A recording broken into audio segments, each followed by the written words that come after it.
A few years ago, I had the opportunity to visit London's Highgate Cemetery. And while I was there, I took tons of reference photos because I knew at some point I'd want to recreate some of the things I saw there. But I'd want to do it with a bit of at-home Imagineering, if you will.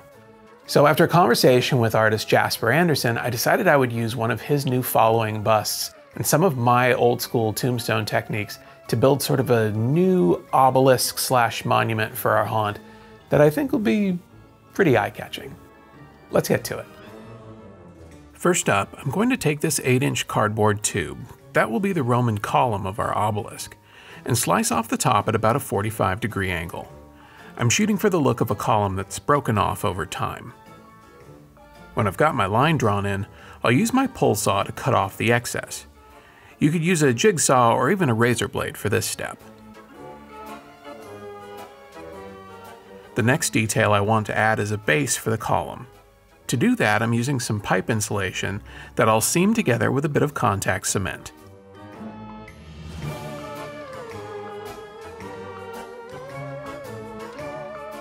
I'll set those pieces aside and get to cutting down the foam for the base of the monument. For this build, I'm using a combination of 1-inch and 2-inch foam because it's what I had on hand. You could just as easily do the entire build with one or the other. It's completely up to you. Once my lines are drawn out, I'll use my circular saw to cut out the pieces that will make up the vertical walls, and then it's time to start assembly. Just like in our other foam videos, I'll be using Gorilla Glue along with bamboo skewers to hold all the pieces together while the glue sets. This is also a great way to make sure all of your seams line up correctly.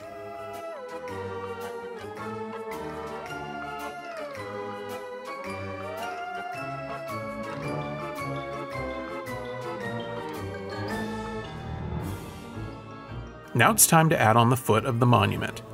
I like to draw on some guidelines to help ensure good alignment, although I usually manage to be off here and there. Thankfully, it's always seen from a distance and without rulers nearby.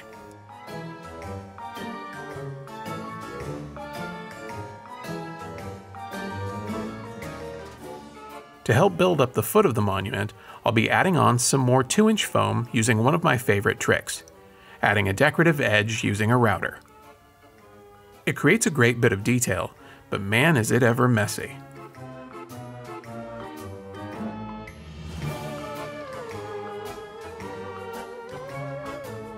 With all my pieces routed, I'll glue them to each other, and while the glue sets up, I'll get started cutting down some corner detail pieces using my Hotwire table.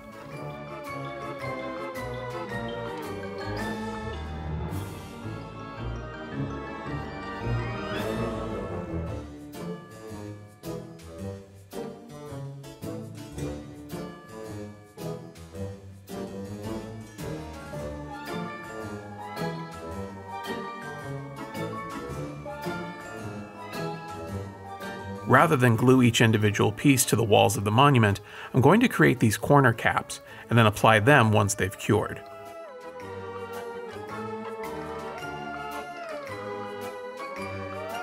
I suppose I should glue down the lower detail piece too while I'm at it.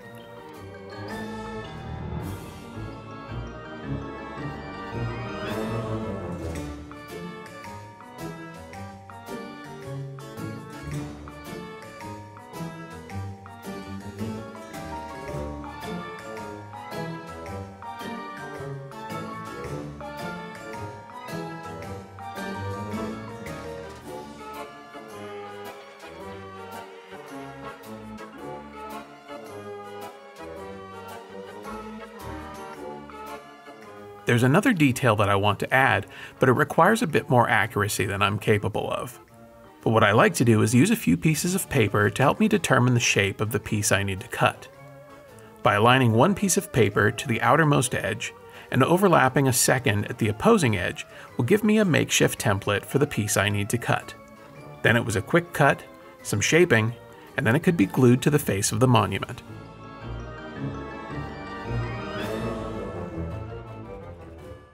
Now we get to the fun part, the following bust.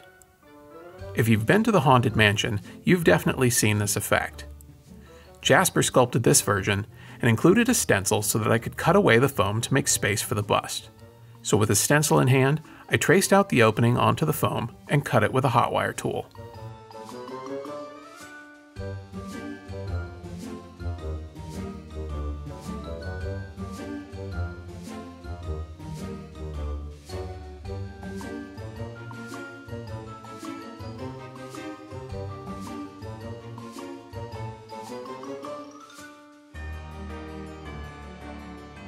It was at this point that I realized I'd run out of large pieces of foam. So I decided to get creative and glue 4 pieces together to make the top, again using skewers to help with alignment. You could also use clamps to get your seams really tight.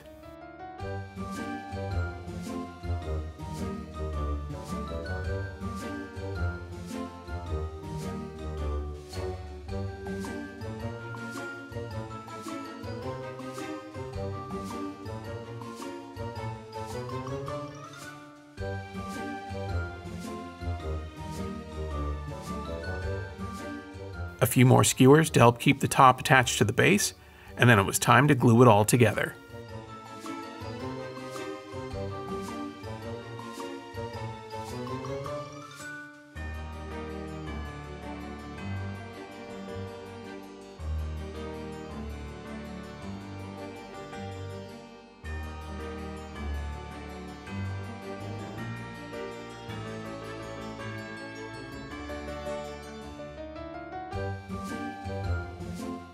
Since I knew the top wasn't going anywhere, I figured I'd use this opportunity to blend all of the edges with my palm sander, and then add in another routed edge detail to match the bottom.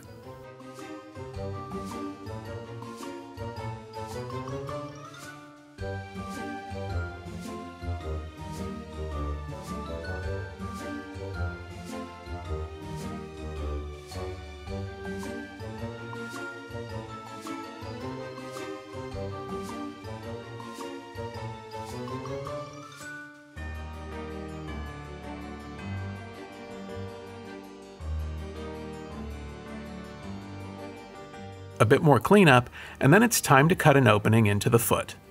This will make it easier to install the bust and lights later. With that out of the way, it's time to return to the broken column. I'll be adding in some blocks of scrap foam with a bit of glue to give it more points of contact to the base. Plus I'll use more skewers to keep it from twisting off over time.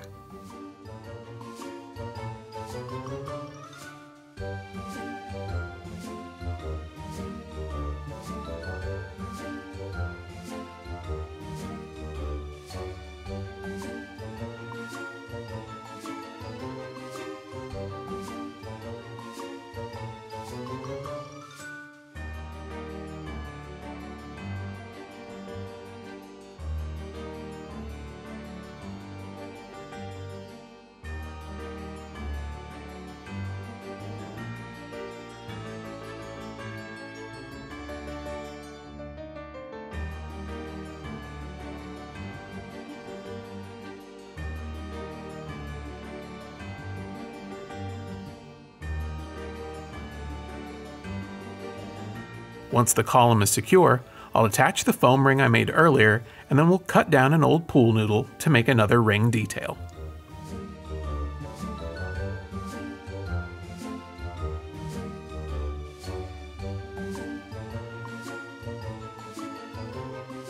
The final bit I'll be adding to the column is 1-inch foam weather stripping that will help to give it the look of fluting that's often associated with Roman columns.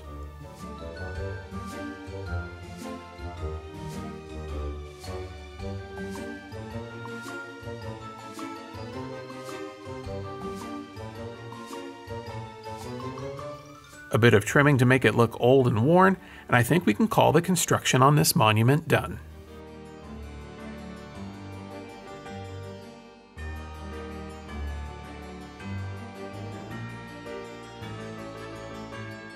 Okay, so here's where I think I'm going to stop it for this video. Part 2 is going to be more about the installation of the bust and the painting and really selling the final look. But I think we made a lot of good progress. Anyhow, be sure to subscribe to the channel, like the video, leave a comment below, and tell me how you might use one of these following busts in your haunt. And until next time, go make something.